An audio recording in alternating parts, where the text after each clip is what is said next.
My name is Amy O'Donnell on behalf of Bernino World of Sewing in Raleigh and Wilmington, North Carolina. We are so excited about our 2021 Feathered Friends Quilt Along. And in this short video, I'm going to be showing some things that will make the quilt along hopefully more enjoyable for you.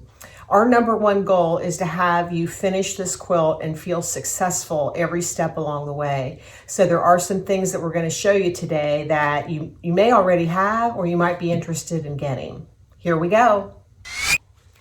Okay, I'm going to start out with some of the non-ruler related things that will make this journey easier for you. The first thing that I'm going to start out with is, and this is like really basic, I took an Annie Smith color class at Bernina.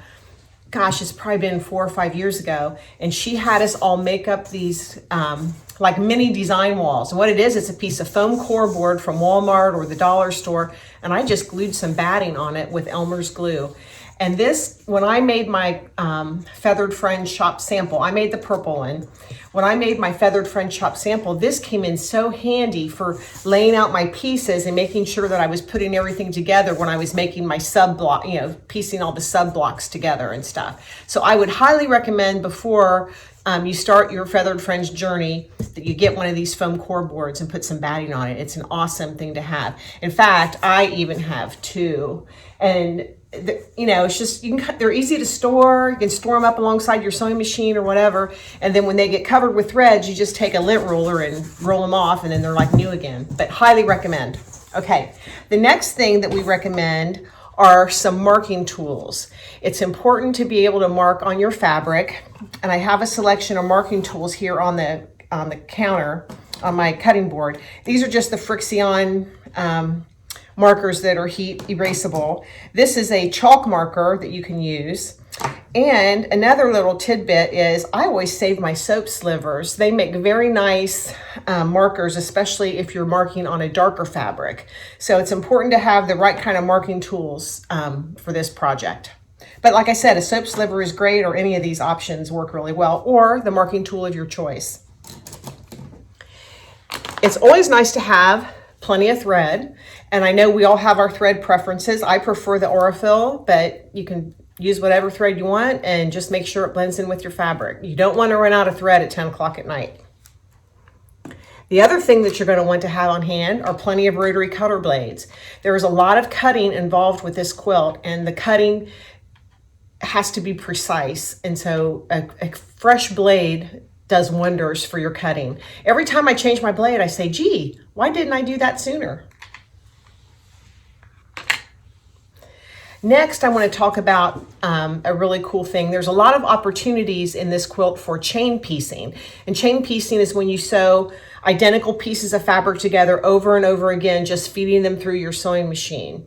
And when you chain piece, it's important to be able to separate all those chain pieced pieces when you're done and do it efficiently. I came across this. This is called the Blade Saver Thread Cutter. And this is just the coolest little gadget you've ever seen.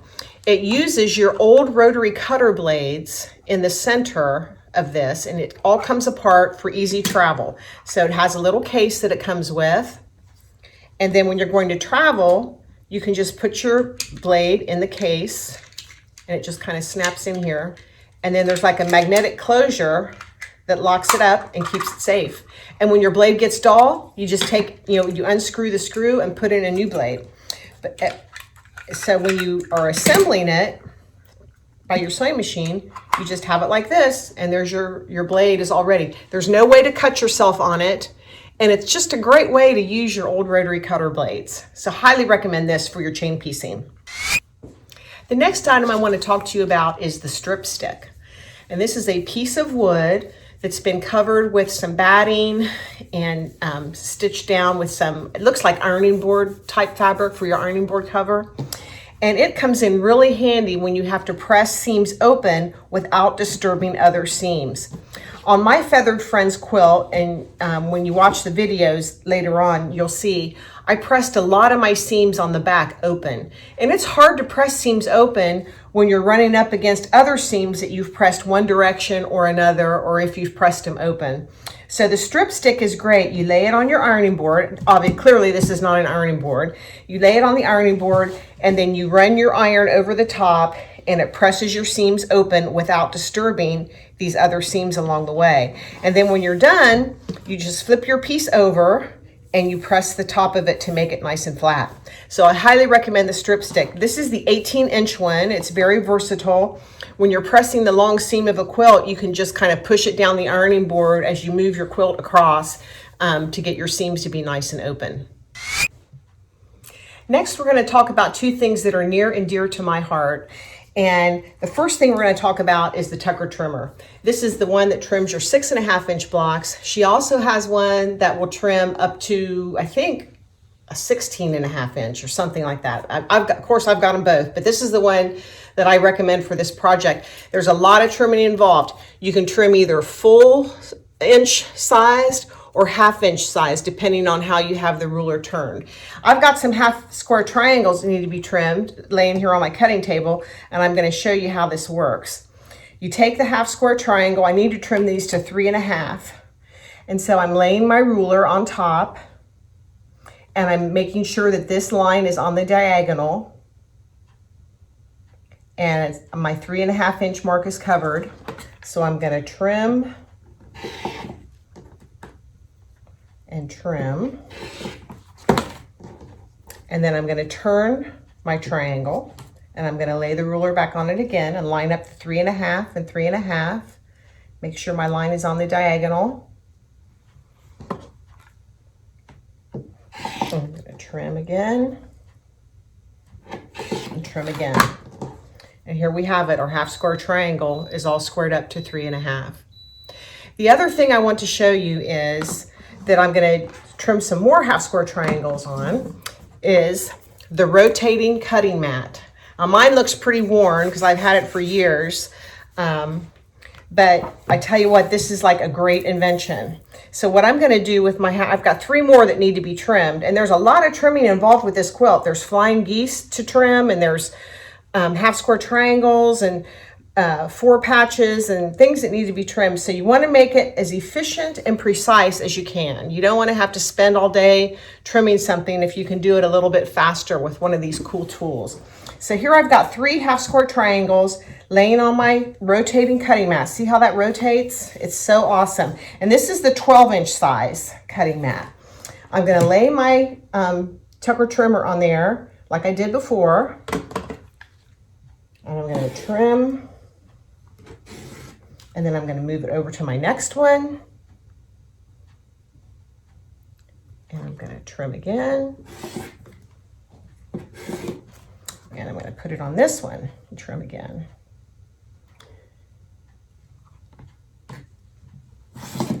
And instead of turning my fabric, I'm going to pull these down a little bit to get it away from the trimmed edges. And I'm going to rotate my cutting mat. And I'm going to lay my ruler on here again and do the final trim. So the rotating cutting mat, when you're trimming all those flying geese and half square triangles and stuff, this is going to come in really handy. If you've already got one, you'll be thanking your lucky stars. And if you don't have one, this might be something you want to consider. We're always looking for easier ways to do things, aren't we, ladies and gentlemen? It's fun to be able to do something more efficiently. One thing I found when I was making this quilt is I would take a break from the trimming. I would do some assembly and then I would do some trimming and do some assembly and do some trimming. And that kind of saves your shoulders and your arms from, running the cutter so much. So here I've got my squares all trimmed. They look great. And so that kind of shows you the rotary cutter and the Tucker trimmer. Next, we're going to talk about the stripology ruler. There's cutting involved with this quilt, which really lends itself to the stripology ruler. When we make the flying geese, which is in month 4, I believe, we have to cut a lot of 4-inch squares and 2.5-inch squares. And so on and so forth. And there's some strip cutting involved. You know, you cut strips one way, then you turn it and cut them the other way. And I think there's one month when we have to cut like 72 squares of 2.5 inches, I think, or something. And so I have the stripology ruler, and I have to say I'm a big fan of stripology. I have two rulers here to show you. This is the Stripology XL, and the Stripology ruler, if you look closely, it's made up of all these little slits, and the slits are marked at every inch and every half inch. So it makes it super convenient for cutting fabrics. And if you're going to cut like fat quarters into strips, or even full pieces of fabric into strips, when you're cutting a full piece of fabric, you would fold it over so the selvages are at the bottom and the fold is at the top, and cut through. Now this is something you would need to have a fresh cutter, a fresh blade on your rotary cutter for, to make sure that you go through all the thicknesses. But this can be a real time saver. The XL is great. It's a little unwieldy to handle at times, and you have to have a place to store it so it doesn't get damaged. This is the Stripology Squared. I use this one a whole lot more often, especially when I'm cutting pieces that have already been subcut, like what you're probably going to receive in your kit. I'm going to do a quick demo and show you how this would work. Okay, I've just got some scrap fabric I'm going to cut. So I'm going to lay this down on my cutting mat, and the first thing you want to do, you want to align the 0 on the Stripology ruler. There's a 0 and a 0. You want to align that on a line. And I'm going to take a piece of fabric. Well, there, I just messed that up. I'm going to put it out here again. I had it all lined up. I wasn't thinking. So I'm going to take a piece of fabric, and you see I've got my selvage on here. And I'm going to line that 0 line up right there on the selvage like that, because I want to remove that selvage before I make any cuts. So if you've got a piece of fabric that's uneven or has a selvage on it, you want to line it up on that 0 so you can cut. And then you can make your pieces as large or as small as you want them. So I'm going to cut, I need, for another project I'm doing, I need some 5-inch squares. So I'm going to make my first cut at the 0, and then I'm going to cut at 5, and then at 10. And I'll show you what I have. And there's 4 that are that way. And now I'm going to lay these back down and line them up on the same line on my cutting mat. I don't need to make a 0 cut because I already, these edges are even already. But I am going to line that 0 up right on that cut line. And then I'm going to cut at 5. And there I've got 4 5-inch squares.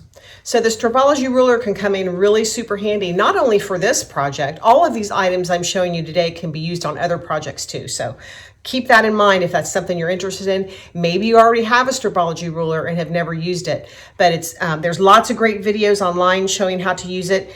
And these other lines that are up here in the front, and on the XL has more lines, you can even cut odd widths, you know, 1/4 inch, 3/4 inch, that type of thing. And that's all in the little pamphlet that comes with the Stripology ruler. So this is something I highly recommend. This is the Stripology Squared. Like I said, it's smaller than the XL. Had I been using the XL to make that cut, I could have cut a couple more 5-inch pieces. So it's just a matter of what you think you're going to use it for. Now we're going to talk about the Deb Tucker wing clipper. The wing clipper is a specialty ruler made by Deb Tucker that is used to make flying geese with great accuracy. I've got it here laying on a white piece of paper so you can see how it works. In the instruction manual that comes with the wing clipper, she tells you how big to cut your pieces depending on what size you want your finished or unfinished block to be. She's got a chart in there with all the measurements on it. And so what you need to do is look at the chart and figure out what size you want your flying geese to be. For the purposes of this project, our flying geese are going to be unfinished at 2 by 3.5. And so those are the sizes I'm using directly from the instructions. So the correct size are also listed in the instructions. So this is what the wing clipper looks like. And when you trim it up, you trim it with the V down, and you trim, and then you turn and you trim. But we'll go over that later. But basically, this is what the ruler looks like.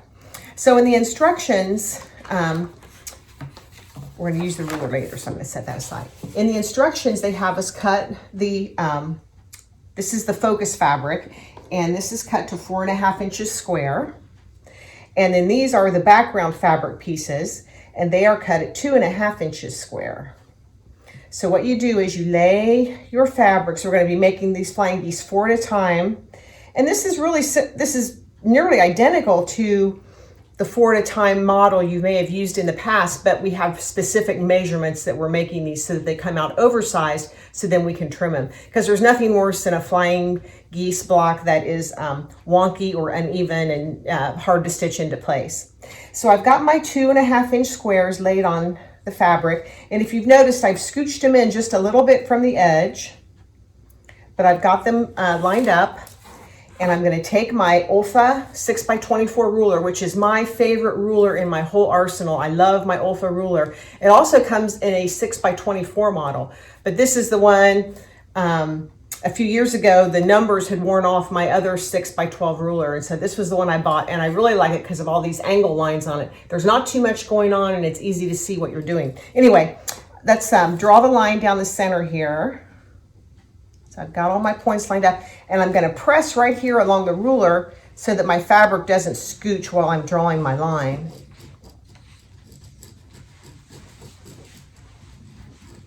Okay, and so now I'm drawing my line, and what I'm going to do is I'm going to stitch on 1/4 inch on either side of the line. So you go to your machine and you stitch 1/4 inch down this edge and 1/4 inch down this edge.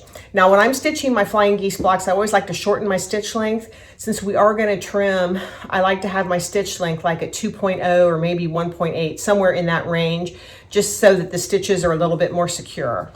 So I've got one here that I've already stitched, and you can see I've stitched 1/4 inch on each side of my pink line.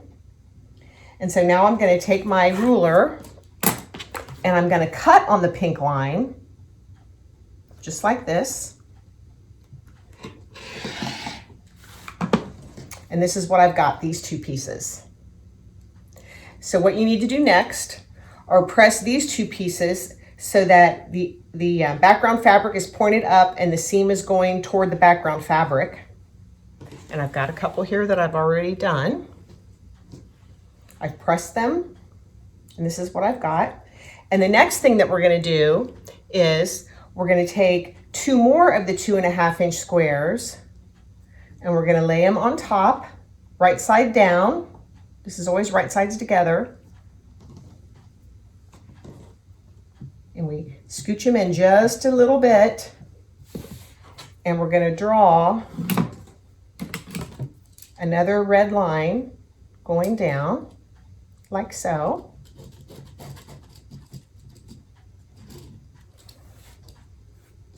We'll do it on the other one too. And this is how we make them 4 at a time. I often think about those ladies that made quilts back during the Civil War, and even not all that long ago, without all these tools and markers and rulers and cutters and mats. We're so lucky to have all these things at our disposal. Okay, so I've drawn lines on these, and now what I'm going to do is stitch 1/4 inch on each side of these pink lines. 1/4 inch down, and still with my stitch length shortened, and I've got a couple here that I already did that too. So here we are, we've stitched on each side of the pink line. So I'm going to take my ruler here and I'm going to trim it along the pink line. Just cut them apart.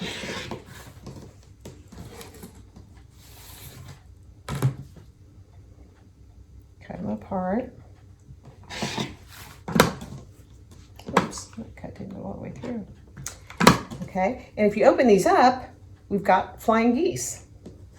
So I've got some here that I've already pressed, and I'm going to show you how to use the trimmer. I've got my rotating cutting mat, which is very handy for these, and it's especially nice on this quilt because we make a lot of flying geese, and this way you can trim more than one at a time. So when you're using the Deb Tucker wing clipper, you always want to make sure that you do your first trim with the points pointed down. And I learned that in a Deb Tucker class I took a few years ago. The instructor was one of those Deb Tucker certified instructors, and she said the trimming always goes better if you trim with the point down on your first one, and then we can turn our mat and do the second trim. So let me show you how this is gonna go down. I said that I want my unfinished blocks to be 2 by 3.5, and so I've got these lined up, and I've got this V right here lined up on my V on my block. So I'm gonna trim across the top and down the side. And I'm gonna do this on all 4 of my blocks, and then I'm gonna turn. I've got that V lined up.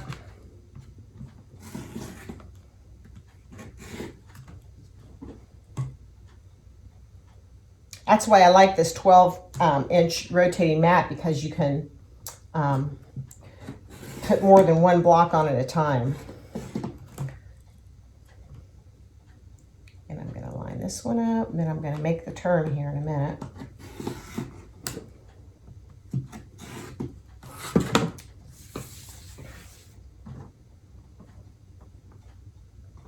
Okay, and I'm going to scooch my geese out so I can get a clear look at what's going on. And then I'm going to do the same thing. I'm going to put this 2 by 3.5 line right here on the edge and make sure my point is lined up. And this is guaranteeing me, the Deb Tucker ruler guarantees that I'm going to have that 1/4 inch right there so my points don't get chopped off. There's nothing worse than having your points chopped off on a flying goose. It just kind of dampens your spirits about your project. Because points are really important, especially when you've got a background fabric that you really want to showcase on this quilt. You want your points to be really good. So I'm going to make my last trim here.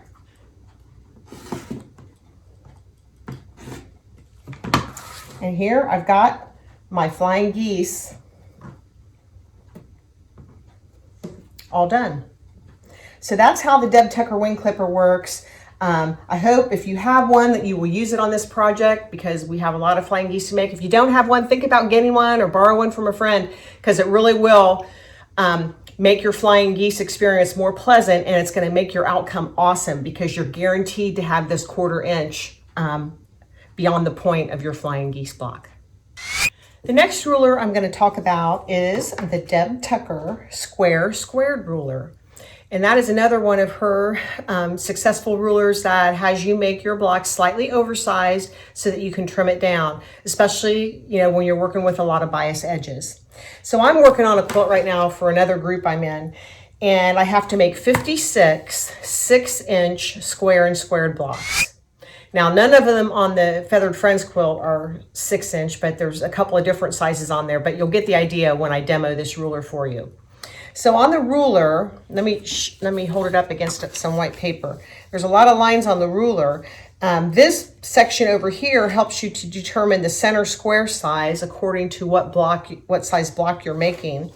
And this over here is where you go to trim it up when you're done. So she says here the center square for the 6-inch finished block should be this particular size. So I've got a 5-inch square I pulled out of my stash. And you can see my square is a little bit oversized. So I'm going to use this guideline for the 6-inch square, and I'm going to cut the proper size square. Okay, so that's good. I've got my center square. So then she says over here that if you're making, depending on what size block you're making, and I'm making a 6-inch finish size, you need to cut your side triangles. You need to cut the squares 4.5. And then cut those on the diagonal. So I've got I've already cut my 4.5-inch squares before we started, and I'm gonna line them up, and I'm gonna cut them on the diagonal. I'm just gonna use this ruler to do it. So I'm gonna cut these on the diagonal. So here's, I've got my chickens for the center, and then I'm gonna sew these on. And we've all probably made square and squared before. So when I come back, I'm gonna have all my sides sewn on. And then, so you sew them on opposite sides first, then press, then the final sides and press. So when I come back, I'm gonna have my block all ready to trim. I sewed the opposite sides onto my block, and then I pressed them, and then I sewed the final 2 corners on and pressed them, and this is what I've ended up with. I think it looks pretty cute. These dots on the chicken kind of go with the dots on my fabric.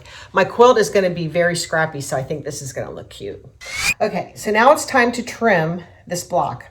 On this ruler, I'm going to hold it up against the white paper so you can see. There's all these different sizes for the center block, and this is what you're going to line up on your quilt. So if you're making one that has a 2.5 or 2.5 finish, you're going to line it up here on the 2-inch square.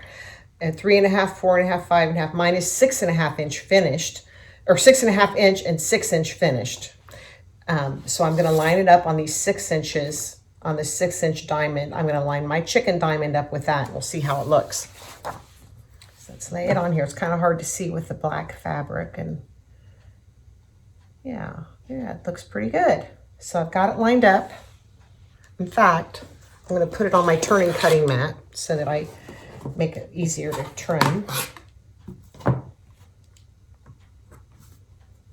So I've got it lined up here on with the 6s all lined up.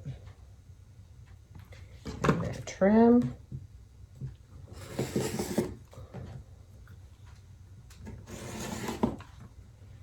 I'm going to give it a turn.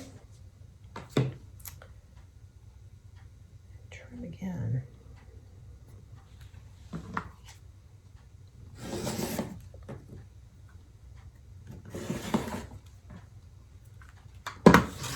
And there I have my perfect 6.5 inch square and squared block.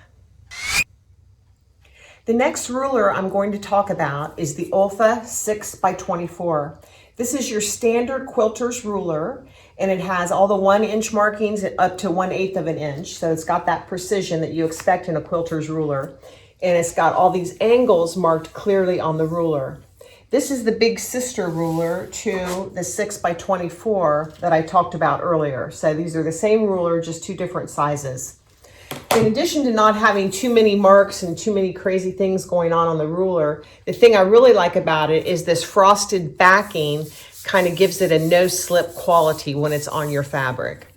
So every few years I find the numbers wear off my quilting ruler and I have to get a new one, and so this is a good one that I would highly recommend. And finally, I'm going to talk about the Creative Grids 4.5 inch square up ruler. This is a nice little ruler, great for taking to class or just to have handy by your machine. It's great for trimming up half square triangles or 4 patches, and goes all the way up to 4.5 inches. It's got 1-inch markings on this edge, and then if you flip it over, it's got your 1/2 inch markings on the other edge, on this edge. And on the back, it's got a cool sandpapery kind of finish along the edges to give it a non-slip quality. So this is another one you might think about adding to your arsenal of rulers. Creative Grids 4.5 inch.